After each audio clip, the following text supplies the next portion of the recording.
Hello students. आज हम high school की बायोलॉजी के अंतर्गत कुछ इम्पॉर्टेंट क्वेश्चन की चर्चा करेंगे। पहला है, मक्का में परागण किसके द्वारा होता है? तो मक्का में परागण वायु द्वारा होता है।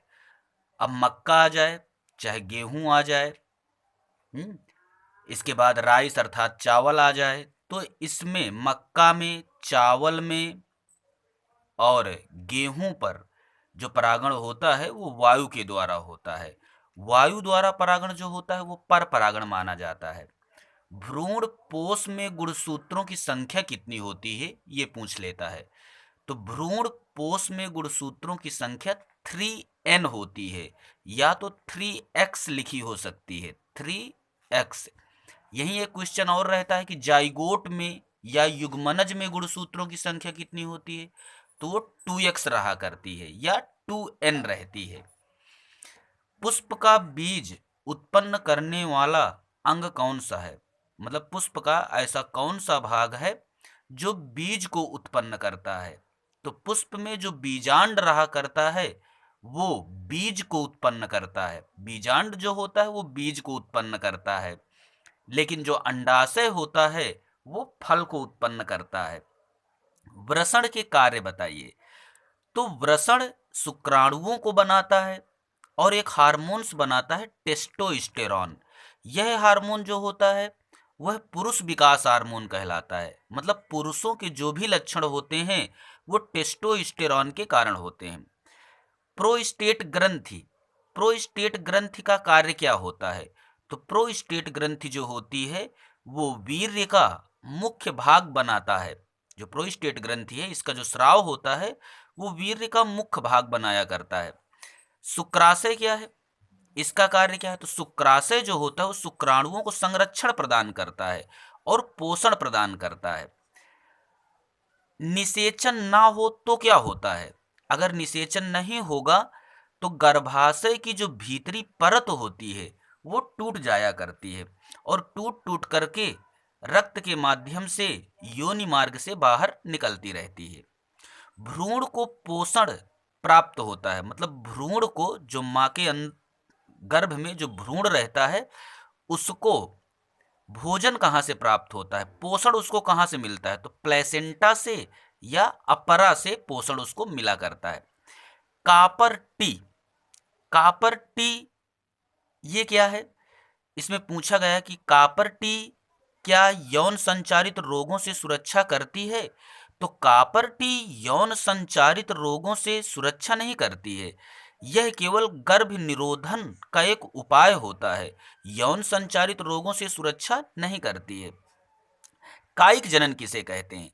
तो पुष्प के अलावा, मतलब पुष्प को छोड़ करके पौधे के किसी अन्य भाग से अगर नया पौधा बन जाता है तो इसको हम कायिक जनन कहते हैं।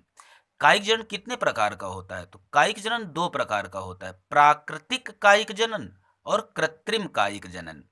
प्राकृतिक कायिक जनन ये प्रकृति में स्वयं अपने आप होता है, जैसे जड़ों के द्वारा पौधा उत्पन्न हो जाना, तने के द्वारा, पत्ती के द्वारा। कृत्रिम कायिक जनन जो होता है वो मनुष्य की हरकत से होता है। मतलब मनुष्य के द्वारा कोई प्रक्रिया अपनाई जाती है, जैसे दाब लगाना है, गोटी लगाना है, इसके द्वारा कृत्रिम कायिक जनन हो जाया करता है। निषेचन क्या होता है? तो निषेचन या इंग्लिश में इसको फर्टिलाइजेशन कहते हैं। नर युग्मक और मादा युग्मक के मिलन की जो घटना होती है उसको निषेचन कहते हैं और इसके बाद जाइगोट बनता है।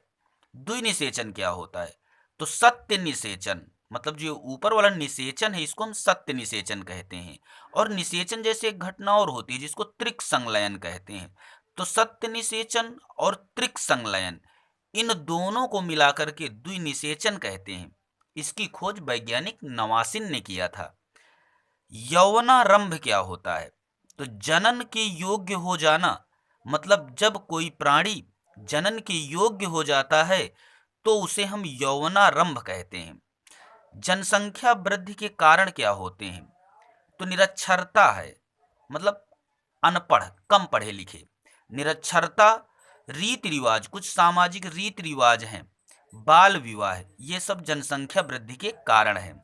जनसंख्या विस्फोट किसे कहते हैं? तो जनसंख्या का तीव्र गति से बढ़ना ये जनसंख्या विस्फोट कहलाया करता है। परिवार नियोजन क्या होता है? परिवार को सीमित रखना परिवार नियोजन कहलाता है।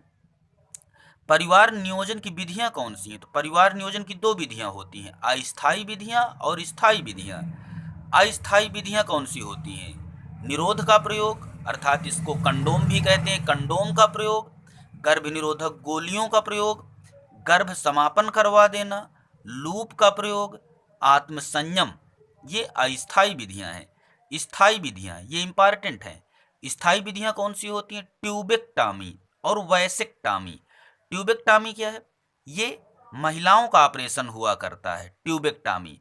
और वैसेक्टामी क्या होता है? ये पुरुषों का ऑपरेशन हुआ करता है। नेक्स्ट है, पर परागण का महत्व क्या है? पर परागण का महत्व क्या है? तो पर परागण के द्वारा विभिन्नताएं उत्पन्न होती हैं, और जो विभिन्नताएं उत्पन्न होंगी तो नई नई जातियां उत्पन्न होंगी जो जैव विकास का कारण बनती हैं। परागण की विधियां कौन सी हैं?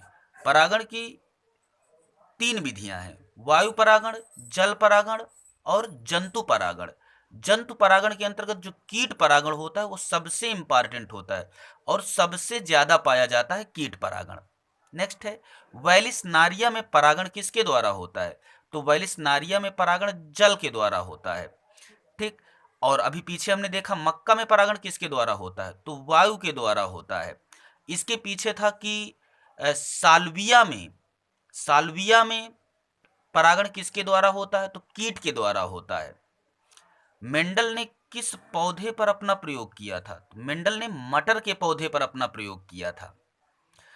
मटर का वैज्ञानिक नाम क्या है? पाइसम सटाइवम मटर का वैज्ञानिक नाम है। और यहां पर एक चीज और इंपॉर्टेंट है, मटर पूछ लेता है गार्डन पी की जंगली पी, मतलब गार्डन पी या जंगली मटर या गार्डन मटर या बगीचे वाली मटर। गार्डन मटर को बगीचे वाली मटर कहते हैं। तो गार्डन मटर और बगीचे जंगली मटर, किस मटर पर मेंडल ने प्रयोग किया था? तो गार्डन मटर पर। ठीक।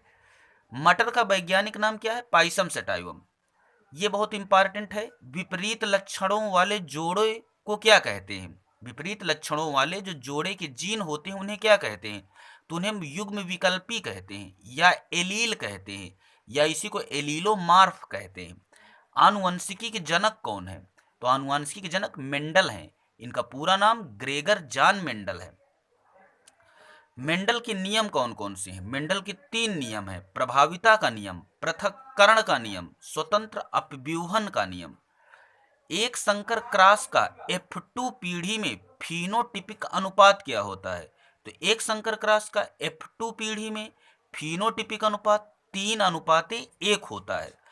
एक संकर क्रॉस का F2 पीढ़ी में जीनोटिपिक अनुपात क्या होता है? तो ये 1:2:1 होता है। पुरुष में लिंग गुणसूत्र कौन सा होता है? पुरुष में लिंग गुणसूत्र XY होता है। स्त्री में लिंग गुणसूत्र कौन सा होता है? तो XX होता है।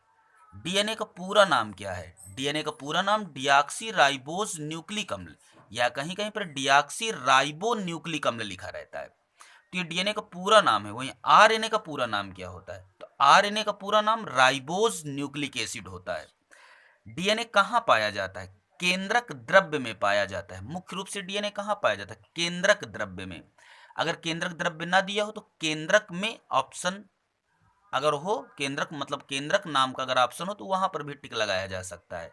आरएनए कहां पर पाया जाता है? तो आरएनए कोशिका द्रव्य में पाया जाता है। डीएनए कहां पर पाया जाता है? केंद्रक द्रव्य में पाया जाता है। गुणसूत्र ये केवल प्रोटीन के बने होते हैं। ये न्यू क्वेश्चन है। केवल प्रोटीन का क्या बना होता है? तो प्रियांश जो होते हैं, ये विषाणु जाति का सदस्य है प्रियांश। तो प्रियांश जो होता है वो केवल प्रोटीन का बना होता है और ये विषाणु से भी ज्यादा खतरनाक होता है। गुणसूत्र काहे के बने होते हैं? तो गुणसूत्र न्यूक्लियो प्रोटीन के बने होते हैं। गुणसूत्र न्यूक्लियो प्रोटीन के बने होते हैं। जीन शब्द का प्रयोग किसने किया था? तो जीन शब्द को जोहानसन ने प्रयोग किया था। आनुवंशिकी शब्द का प्रयोग किसने किया था? आनुवंशिकी शब्द का प्रयोग बेटसन नामक वैज्ञानिक ने किया था। और आनुवंशिकी के जनक कौन है? तो ग्रेगर जॉन मेंडल आनुवंशिकी के जनक हैं।